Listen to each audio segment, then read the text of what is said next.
بسم اللہ الرحمن الرحیم۔ السلام علیکم دوستو، آج آپ کو حلال رزق کا ایک سبق آموز واقعہ سناتے ہیں۔ بیان کیا جاتا ہے کہ ایک مرتبہ امام شافعی رحمۃ اللہ علیہ نے حضرت امام احمد رحمۃ اللہ علیہ کو خط لکھا کہ بہت عرصہ ہوا ہے آپ تشریف نہیں لائے، آپ سے ملاقات کو جی چاہتا ہے۔ جواب میں حضرت امام احمد بن حنبل رحمۃ اللہ علیہ نے فوراً اپنا پروگرام لکھ کر بھیج دیا کہ فلاں دن فلاں تاریخ کو میں آپ کی خدمت میں مصر میں حاضر ہو رہا ہوں۔ حضرت امام شافعی رحمۃ اللہ علیہ نے اپنے گھر والوں کو، اپنے ملنے جلنے والوں کو اور دوسرے علماء کو ان کے آنے کی اطلاع دی، پھر ان کی دعوت اور استقبال کا خصوصی اہتمام کیا۔ آپ نے لوگوں سے بتایا کہ اگرچہ وہ میرے شاگرد ہیں مگر وہ ایک بہت بڑے امام ہیں، اللہ تعالیٰ نے ان کو بڑا مرتبہ عطا فرمایا ہے۔ چنانچہ جس دن ان کو پہنچنا تھا اس دن امام شافعی رحمۃ اللہ علیہ اپنے شاگردوں اور دوسرے علماء کو لے کر ان کے استقبال کے لیے شہر سے باہر تشریف لے گئے۔ اس وقت مصر کے جو بادشاہ تھے وہ بھی حضرت امام شافعی رحمۃ اللہ علیہ کے معتقد تھے، وہ بھی امام صاحب کے ساتھ استقبال کے لیے چلے آئے۔ پھر یوں ہوا کہ حضرت امام احمد بن حنبل وقت مقررہ پر پہنچ گئے۔ حضرت امام شافعی رحمۃ اللہ علیہ ان کا بڑا شاندار استقبال کیا اور پھر عزت و احترام کے ساتھ ان کو لے کر گھر پہنچے اور ان کے لیے بہترین کھانے کا انتظام کیا۔ اس زمانے میں عام طور پر اولیاء اللہ اور بزرگوں کی شان یہ تھی کہ وہ کھانا بہت کم کھایا کرتے تھے اور رات بھر اللہ تعالیٰ کی عبادت کیا کرتے تھے۔ جب حضرت امام احمد بن حنبل رحمۃ اللہ علیہ کھانا کھانے بیٹھے تو دیر تک اس طرح کھانا کھاتے رہے جیسے کئی روز کے بھوکے ہوں۔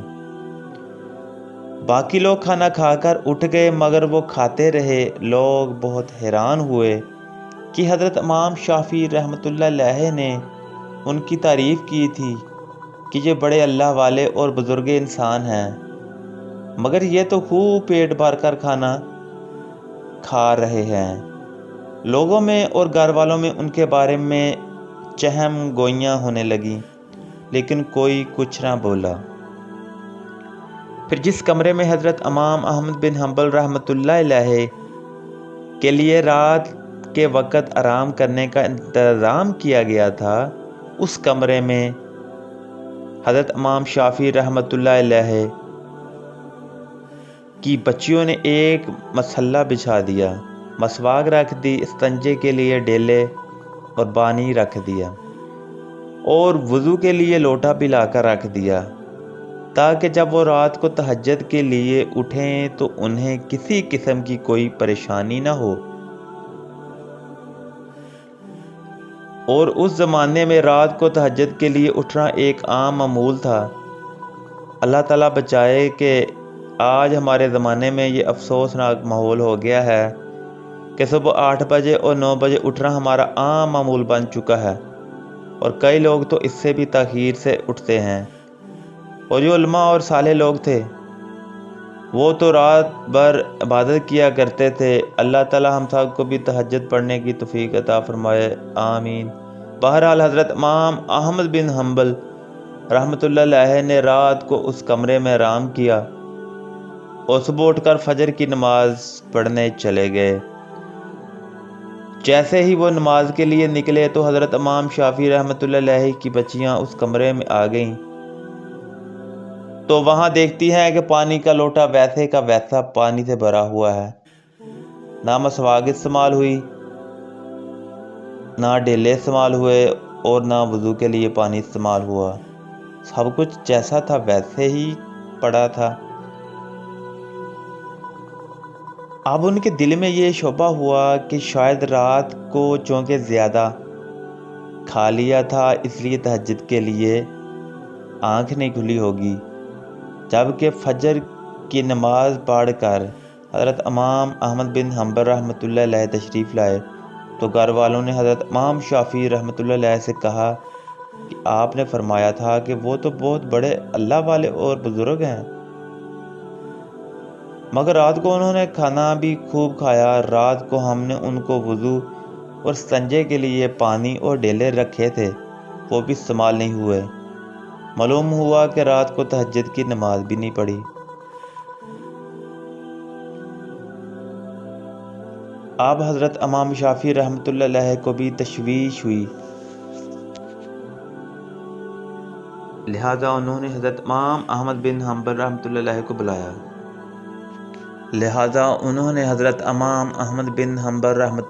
کو بلایا۔ اور تنہائی میں لے جا کر ان سے پوچھا کہ اس طرح کی باتیں سننے میں آ رہی ہیں کہ آپ نے کھانا بھی غیر معمولی طور پر کچھ زیادہ کھایا، اور جس کمرے میں آپ کے لیے سونے کا انتظام کیا گیا تھا اس کمرے میں آخری شب میں استعمال کے لیے جو چیزیں رکھی گئیں وہ بھی استعمال میں نہیں آئیں۔ کیا بات ہوئی؟ آپ پہلے تو ایسے نہیں تھے، کیا یہاں سے جانے کے بعد آپ کے مزاج میں کچھ تبدیلی آ گئی ہے؟ حضرت امام احمد بن حنبل رحمۃ اللہ علیہ نے فرمایا کہ حضرت میرے بارے میں جو باتیں ہو رہی ہیں وہ درست نہیں ہیں، بلکہ بات کچھ اور ہے۔ بات دراصل یہ ہے کہ میں جس وقت کھانا کھانے کے لیے آپ کے دسترخوان پر پہنچا اور جس وقت میں نے اس کمرے میں قدم رکھا تو میں نے دیکھا کہ اس کھانے کے حلال اور طیب ہونے کی وجہ سے وہ کمر نور سے چکو چاند ہو رہا ہے، اور یہ دیکھا کہ آسمان سے لے کر اس دسترخوان تک انوار کی بارش ہو رہی ہے۔ جب میں نے یہ صورتحال دیکھی تو میں نے سوچا کہ شاید اس سے زیادہ حلال اور طیب کھانا مجھے زندگی میں نہیں ملے گا، لہٰذا جتنا بھی زیادہ سے زیادہ اس کو کھایا جائے یا کھا سکتا ہوں کھا لیا،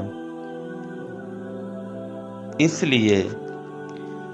لیے کہ اس کھانے کا ذرہ ذرہ ایمان کو اور دل کو روشن کرنے والا ہے، اس لیے مجھ سے جتنا زیادہ سے زیادہ کھانا کھایا جا سکتا تھا میں نے کھا لیا، اور میں نے یہ نہیں دیکھا کہ کون کتنا کھا رہا ہے اور کون میرے بارے میں کیا سوچ رہا ہے۔ یہاں تک مجھ میں کھانے کی سکت تھی، میں کھاتا گیا، اور پھر حلال کھانے سے بدہضمی بھی نہیں ہوتی بلکہ وہ سریع الہضم ہوتا ہے اور اندر جا کر جزو بدن ہو جاتا ہے اور روح کو منور کرنے کا ذریعہ بن جاتا ہے۔ الحمدللہ میں نے اس کا اثر محسوس کیا، کیونکہ کھانا کھانے کے بعد نہ مجھے بدہضمی ہوئی اور نہ مجھے کوئی تکلیف ہوئی۔ پھر کھانا کھانے کے بعد عشاء کی نماز سے فارغ ہو کر جب میں اس کمرے میں پہنچا جہاں آپ نے میرے لیے آرام کا انتظام کیا تھا، وہاں جا کر تو میری حالت ہی بدلی ہوئی تھی، اور سونے کو اور آرام کرنے کو میری طبیعت چاہ ہی نہیں رہی تھی کہ میں آرام کر سکوں۔ اگرچہ میں سفر کر کے آیا تھا مگر اس کھانے میں اتنی غذائیت اور توانائی تھی کہ میری تھکان بھی ختم ہو گئی اور سستی بھی جاتی رہی، اور جب میں سونے کے لیے لیٹا تو مجھے نیند نہ آئی، لہذا میں لیٹا رہا اور لیٹے لیٹے قرآن کی، اور اسی رات میں نے قرآن و حدیث سے 100 مسائل کا حل تلاش کر لیا، اور وہ مسائل ایسے تھے جو اس سے پہلے کبھی میرے ذہن میں نہ آئے ہوں اور نہ ان کی طرف میرا کبھی خیال گیا ہو، لیکن جب آج کی رات میں نے غور کیا تو مجھے ایسا محسوس ہوا کہ قرآن و حدیث کے علوم اور اثرات میرے سامنے کھلے ہوئے ہیں۔ تمام مسائل کی تفصیل اور جوابات میرے ذہن میں آتے چلے جا رہے تھے، اور صبح تک میں مسائل کا حل جانچتا رہا۔ اسی حالت میں صبح ہو گئی، اور یہ سب آپ کے کھانے کا اثر تھا جو رات پر میں نے محسوس کیا۔ اس لیے تہجد کے وقت نہ تو لوٹا استعمال کرنے کی ضرورت پیش آئی اور نہ مسواک کرنے کی ضرورت پیش آئی، اور وہی شاہ کا وضو میرے لیے فجر میں کام آیا۔ یہ سن کر حضرت امام شافعی رحمۃ اللہ علیہ نے پھر اپنے گھر والوں کو حقیقت حال بتائی، اور جو لوگ ان کے بارے میں غلط قسم کی باتیں کر رہے تھے ان سے کہا کہ تم نے ان کی شان میں گستاخی کی ہے، لہٰذا ان سے معافی مانگے۔